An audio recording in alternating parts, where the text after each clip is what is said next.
Greetings, owners of fine luxury cardboard rectangles. We are here today to talk to the children about the evils of net decking. Nah, I'm kidding. What's going on is it seems to go in cycles and waves, but recently there has been a new outcry against net decking. I think it actually may be tied in to the challenger decks coming out, because those are like competitive style decks that Wizards builds. Like normally Wizards releases products like Planeswalker decks and stuff like that, not really like competitive decks, and the challenger decks are modeled off of successful tournament decks. So what I wanted to do was I wanted to take a look at this entire net decker argument. We're going to examine it from multiple angles, and then I will let you guys know what my thoughts overall on, is net decking a bad thing? Is it a good thing? Or is it a just altogether sort of neutral thing and very perspective based? All right, because I have an interesting perspective in terms of having started Magic the Gathering all the way back in 1994, when the world was a completely different beast when it comes to Magic. We didn't play with sleeves. There were very few people who used the internet at all, especially right at the beginning when I started playing Magic. There were no lists of cards available online. None of the internet's resources were really available on any kind of wide scale. We would move into the days of the dojo and other things, but let me not get ahead of myself. Starting back at the beginning of Magic, all the way back at the very beginning, people just built their own decks. Actually, I guess I should give a definition of what net decking is for people who aren't 100% familiar with the argument. I suppose it is a little silly of me to assume that everybody's heard about it, even though it is a hot topic a lot of people know about. Net decking is essentially what people call copying a deck that somebody else has built. That's the idea, really. Just going online, looking, usually it's used in terms of like the most powerful decks. If you go online and copy somebody's garbage deck list that has had no success, most likely you're not going to be called a net decker. And it's important to remember this distinction, because it's where things get a little bit murky. But overall, the simplest way to look at a net decker is somebody who copies exactly, or just almost exactly, a deck that they have seen online that is successful and plays that instead of creating their own decks. Now, when I started Magic, everybody just kind of made their own decks. There would be some overlap in terms of, hey, I'm playing red. I'm gonna pack a Fireball, Disintegrate, Mana Flare. Like, there's some just obvious includes. And also at the time we were playing, it was similar to Standard in that there was a very limited amount of cards. When I started playing Magic, there was Alpha, Beta, Unlimited, which are all the exact same thing. There was Revised, which is a slight variation of those three things that I just mentioned. So basically you have your base set, you have your core set, and then we had Arabian Nights, Antiquities, and Legends. That's how many fingers you needed to list every expansion in existence. That's actually fewer sets than exist in most standard environments, really, if you think about it. So we had a more limited card pool, but in another way, it was also a broader card pool in terms of card diversity. And I'll get more into that later, because I think it's important to pay attention to this too when we're talking about the concept of net decking. But either way, at the beginning of the game, we would all just build whatever kind of wonky deck. Like, I'm gonna build a deck with Elvish Archers and Aspects of Wolf and whatever, and there would be some overlap, but you would see a lot of unique and random decks. There were a few like overlapping points, but overall you would never have it. Like, the concept of a mirror match was unheard of back then. And understand as well that I'm talking about my part of the world. Things may have been different in other parts of the world because the internet wasn't really a way to connect. There's no way to know for sure. But also, because of this net decker mentality that's maintained itself over the years, I strongly believe that a lot of people's starting experience with Magic back in the day were you build your own deck. Now, there are a lot of excellent like upsides to everybody building their own deck. You have the whole pride of like, look, I put this deck together. You have a nice, wide, diverse meta. In a way, you might not even call it a meta, because everybody's just coming with all kinds of craziness. It's like if everybody went home and grabbed like a broom or something and started taping foam padding around it to make a sword or like a staff or whatever else, all the different range of things you would see people show up with would be pretty nutty. There'd be some overlapping, but it would just be this big old slap fight where we're wailing on each other with all these different tools. A glory of variety. And remember, I want you to remember, variety, I think, is going to play heavily into this, because I think there are some people who don't realize they're not actually against net decking. They have a completely different problem with the game. They're just not looking at it from the proper perspective. So how did net decking come about? Well, it's pretty logical. There's a number of reasons that net decking is a thing. One is just human laziness, right? And in this case, I don't know how much you can call it laziness, because let's be real, especially when you move outside of standard. Magic the Gathering has something in the area of 25,000 different Magic cards. 25,000 different cards. Now, if you're somebody who started playing Magic way back in the day, each set has come out, you've learned the sets as you've come along, it's a lot easier to parcel in that information bit by bit. If you're somebody who's brand new to the game, this can be a staggering, overwhelming amount of cards. I actually had a situation like that happen to me when it came to Force of Will. Now, I personally do like creating my own decks. I'm not a huge fan of copying decks, but I'm also not fully against it. There are situations where I've done it myself. A recent example I can think of when I would have net decked myself is when they had the Throne of Eldraine event on Arena, where they said, hey, if you win this event, you get one of every card in standard in your Arena account, like one of everything, whatever. And I think they might have even been like giving away like physical sets. I can't remember, but either way, the amount of reward there made it feel like, oh, it's worth it to come in here with a competitive deck, and people are going to be coming in with competitive decks. But I've been playing 250 card green decks, and the event was happening in a few days. I didn't have the time or the inclination to sit down and fully study the meta and figure out what's a good tool that's going to give me a decent shot at this event. So what did I do? I went and looked at what people who do have the time and inclination for that sort of thing. What did they do? Well, they went ahead and built these decks. So I looked through the list and I said, you know what, Green-Black Adventure seems like fun. And I just took the pre-existing list and used it for that event to save myself time. When it came to Force of Will, I was getting into that game. Sure, it's overwhelming with the amount of different cards, but I'm not going to enter in some kind of event with stakes. So what did I do there? I sat down and I looked at different options and said, you know what, I'm going to focus on building this particular deck. I like the idea of building this panda deck. So you know what? I'm going to go pandas. The thing is, it's impossible for me to look at everything and determine what the most powerful strategies are going to be in that game, because I can't look at everything. So if I wanted to play on a higher competitive level, just randomly picking something like pandas is absolutely insane. It's crazy times to do that, right?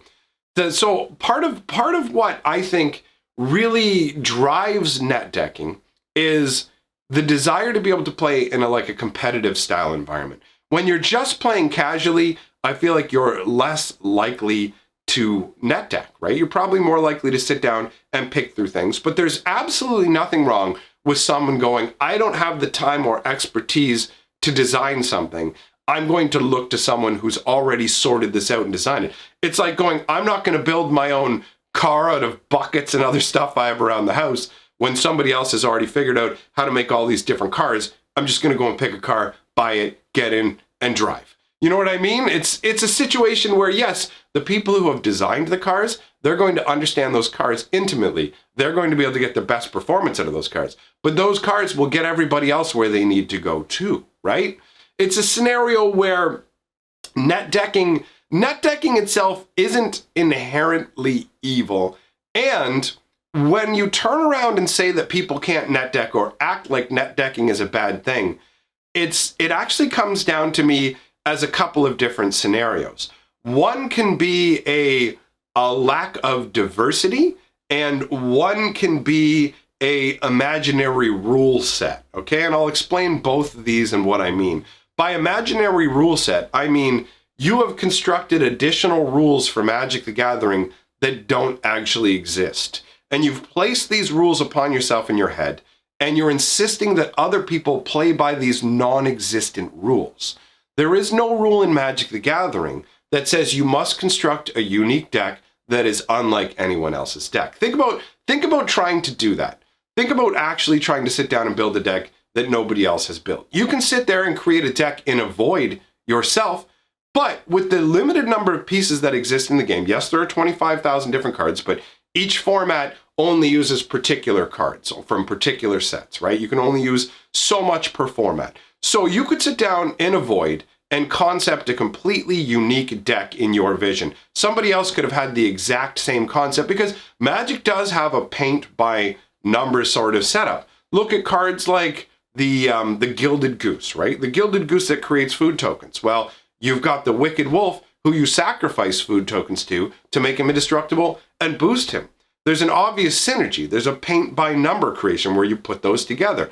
And the more paint by number cards you put together, the more likely you are to have that overlap with other individuals. So there's no way to actually guarantee you are the first one to make the deck. There are millions and millions of Magic players constantly tinkering and building decks. Essentially, there's nothing new under the sun. Even if you think you've come up with something extremely creative and unique, it probably has already been done by somebody else. Unless you're building standard decks, day one, access to everything, that decreases the chances a little. But overall, you're basically creating these rules where you say, Magic decks must be unique and must be created by you. Those aren't rules of Magic the Gathering, but you've internalized them as your own rules. And anybody who doesn't play by those rules is now a lesser player, or what they're doing is unacceptable. It's almost as absurd as going, I play Magic the Gathering in shorts. If you don't play Magic the Gathering in shorts as well, you are not a Magic the Gathering player. Now, obviously, that's an absurd example, but it is the same sort of concept. You are creating your own rule set that doesn't exist and insisting other people play by it. That's not reasonable. And I think a lot of people who are anti-net deck aren't actually anti-net deck. I think what they are is anti-homogeny, anti-boredom.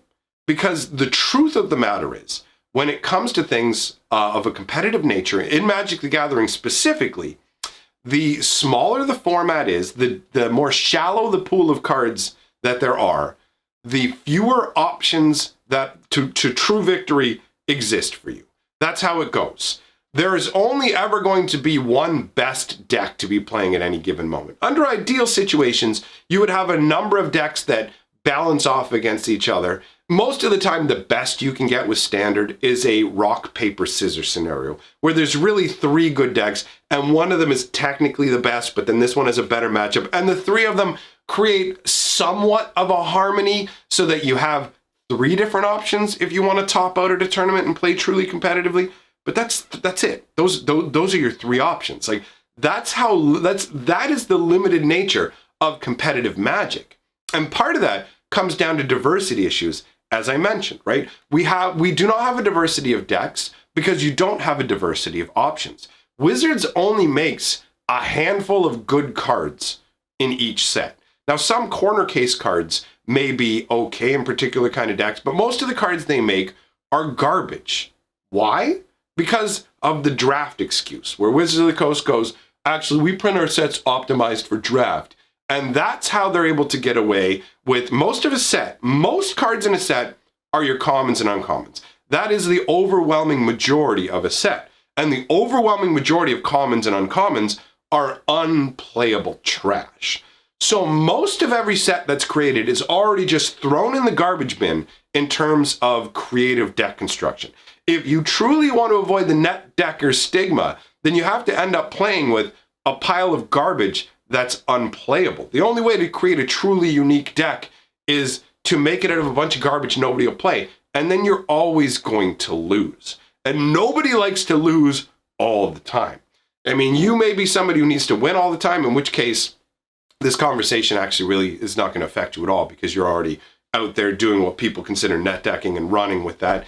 So those type of people, that's all they care about is winning, right? But then you have people who are like, I don't care about winning every game. I want to have cool interactions, or I want to set up a really weird setup of cards where if I get these 5 cards, then I get to do this dumb kind of combo. You know, silly stuff like a famished paladin with a sorcerer's wand, and then you give that guy lifelink, and it's like, look, I can do infinite damage and infinite life. But the pieces are weak, and it's a stupid combo that's easy to stop, but it's just fun, so you don't care. Most of the games you don't win, but the games you do win, you're like, ah, yeah! So really, for me, overall, with the net decking, what it comes down to is I think a lot of the people who say they don't like net decking, what they really don't like is the lack of diversity in decks in competitive Magic. So they go and they want to play against a wide number of things, but instead, every deck is the same. What's everybody playing right now? 75% of the field is Oko. Oh my God, I'm so tired of these Oko decks. I'm so tired of these Oko decks. Oh look, we've moved on to a new meta. Now the mono red rush is the king. I'm so tired of playing mono red rush. Oh look, Teferi control is now the dominant thing. I'm so tired of playing that. The more competitive level of Magic you're playing in, the less diversity there's going to be. And the majority of Magic is played, aside from tabletop commander stuff, the majority of Magic that's played is generally going to be standard Magic. And that's where you're going to have the least amount of card diversity. And that is genuinely frustrating for a number of us. I play a 250 card green deck online because I like to have a certain level of variety. It's not singleton because I also like to have a certain level of consistency. The deck is not a deck that wins all the time, obviously. No 250 card standard deck is going to be a top tier deck. So I found the level where I'm happy, where I get more variety, and I stick to playing unranked because I don't want to see the same decks over and over and over. And yes, you will still see some of the higher tier decks in the unranked area. Every once in a while, you'll find people who are being real jerks playing like overpowered control decks and unranked, which is just, it seems like a kind of a miserable thing to do. But again, that is an example of me setting my own rules. Unranked just means unranked. You can play whatever you want. I have my own internal set of rules which say, don't bring the highest level competitive decks to unranked. That's a dick move. You know what I mean? But again, that's personal rule setting, where I just think that, like, what are you doing? If you're going to play hardcore blue control, go play in ranked, or go somewhere where the strength of your deck belongs. So again, that's a scenario where people have different ideas of fun. So the concept of net decking, I think, first of all, is people misguiding their frustration with the lack of diversity we have in terms of cards. Wizards doesn't create sets in a way that allows us to have a gigantic blossoming meta. They sell us a whole bunch of garbage that's for draft, and then they sell us a bunch of rares and mythics, most of which aren't good enough either. Half the rares that are printed in each set, at least, aren't worth playing. They're just like jank that maybe one day, if some weird modern deck shows up or something, all of a sudden will shoot up to being a worthwhile card. But overall, the majority of Magic cards that are made are garbage, and there's only ever a handful of those cards that are going to like rise to the top. You combine that with the fact that in competitive events, people want to play what's going to win, and you could have all these people designing their own decks, and it would still look the same way. You could have a whole bunch of people independently determining, you know what, red is really strong. I'm going to build a red deck. And yes, there would be differences between their decks, but those differences would be so insignificant that you would feel the same way about the net decking. So I think the majority of complaints about net decking are actually mislabeled complaints. And what they're actually complaining about is the lack of variety and the boredom that ensues with playing the same things over and over and over.